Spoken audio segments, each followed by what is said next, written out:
हैं और उसमें से हमने यानी कि करनाल का जो सेंटर है उसने ईजाद की है सर, और कहाँ के लिए ईजाद की है?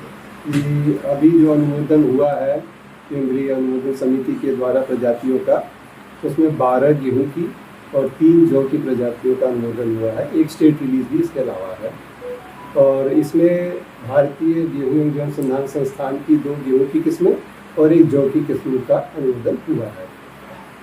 और उसमें जो प्रमुख है हमारी DBW 386 है, वो पूर्वोत्तर भारत के लिए की गई है। और उसके अलावा जो एक DBW 443 है प्रायद्वीपीय क्षेत्र के लिए है और हाई क्वालिटी वैरायटी के तौर पे। और जौ की जो प्रजाति हुई है वो DWRB 223 है, जो छिलका रहित प्रजाति है। तो प्रति हेक्टेयर में ये कितनी कितनी उगेंगी सर, और क्या इसमें प्रोटीन जिंक की मात्रा भरपूर मिलेगी? जी जी जी, इसमें से जैसे हमारी प्रजातियां जो हैं, एक DBW 386 और DBW 443, ये दोनों ही मौसम अनुकूल है, जलवायु अनुकूल किस्में हैं और बायोफोर्टिफाइड भी हैं दोनों ही। इसके अलावा जो IRI न्यू दिल्ली मतलब पूसा संस्थान की जो एक प्रजाति है जो इस क्षेत्र के लिए है, वो है HD 3428, जिसको पूसा सूर्या का नाम दिया गया है। वो भी इरीगेटेड और लेट सो देर से बिजाई के लिए है वो, और उसकी औसत उपज जो रिकॉर्ड में आई है वो 51 से ज़्यादा, 51 क्विंटल प्रति हेक्टेयर से ज़्यादा की। तो ये किसानों तक कब तक पहुंचेगी और उन्हें कैसे मिल सकती है सर?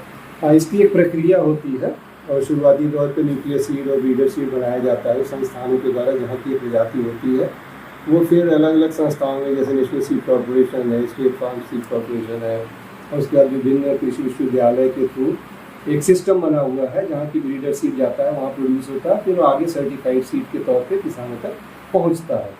तो कुल मिला के आप ऐसा कह सकते हैं कि 3 से 4 साल में किसानों तक भरपूर मात्रा में पहुँच जाता है। कितना फायदा होगा सब किसानों को? किसानों को एक तो सबसे पहला फ़ायदा ये है कि मौसम अनुकूल, ये मतलब जलवायु अनुकूल प्रजातियाँ हैं तो इनमें नुकसान कम होता है।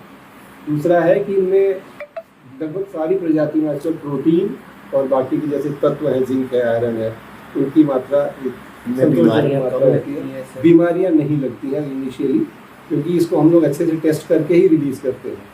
तो गेहूँ के प्रोग्राम की बड़ी खासियत है कि बीमारियों के प्रति जो रोग रोधी होता है सिर्फ वही प्रजातियाँ अनुमोदित होती हैं। क्या सर किसानों को नई नई प्रजाति लगानी चाहिए अपने खेत में? निश्चित रूप से जो नई प्रजातियां होती हैं वो पिछली प्रजातियों के मुकाबले बेहतर उनका उत्पादन क्षमता होती है। और दूसरी सबसे बड़ी बात है कि रोग रोधिता होती है।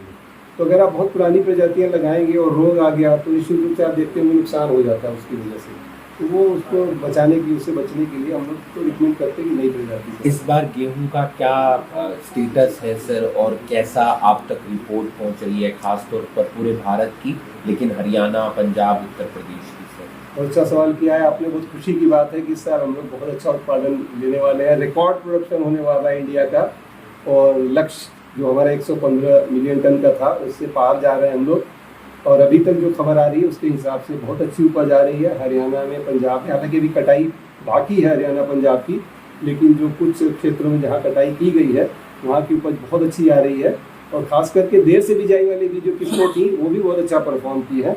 तो पूरी आशा है हमें कि न सिर्फ उस लक्ष्य को हासिल करेंगे बल्कि उसके पार हम लोग पहुँचेंगे इस बार गेहूँ के उत्पादन में। अरे तो हरियाणा का किसान इस बार काफ़ी खुश नज़र आ रहा है क्योंकि उनकी गेहूँ की फसल कई किसानों से बातचीत हुई, क्या कारण मानते हैं? कुछ तो प्रजातियों का है ही है, किसान भाइयों की मेहनत भी है, और कुछ तो मौसम ने भी हमारा साथ दिया इस सिलसिले में। हालांकि तापमान, जैसा आप लोगों ने बीच में सवाल भी किए थे कि तापमान बढ़ा है थोड़ा, उसका क्या असर आएगा। कुछ बारिशें कम हुई थी शुरू में इस बार सीज़न में, लेकिन कुल मिलाकर के जो रात्रि का तापमान था, औसत तापमान था, जिसमें हम लोग बार बार बात कर रहे थे कि औसत तापमान जो है, मैक्सिमम मिनिमम जो होता है, उच्चतम और न्यूनतम तापमान, उसका जो एक योग से 2 से भाग दे करके देखते हैं, वो टेम्परेचर बहुत अच्छा चला है पूरे सीज़न में। और जैसा आपने देखा कि होली के तुरंत बाद जो पश्चिमी विक्षोभ आया उसने बहुत बड़ा वरदान दिया, क्योंकि वो करीब करीब 10 दिन का जो ठंडा मौसम आया उसने बहुत अच्छा गेहूँ को एक तरीके से संबल बनाया है अधिक उत्पादन के लिए।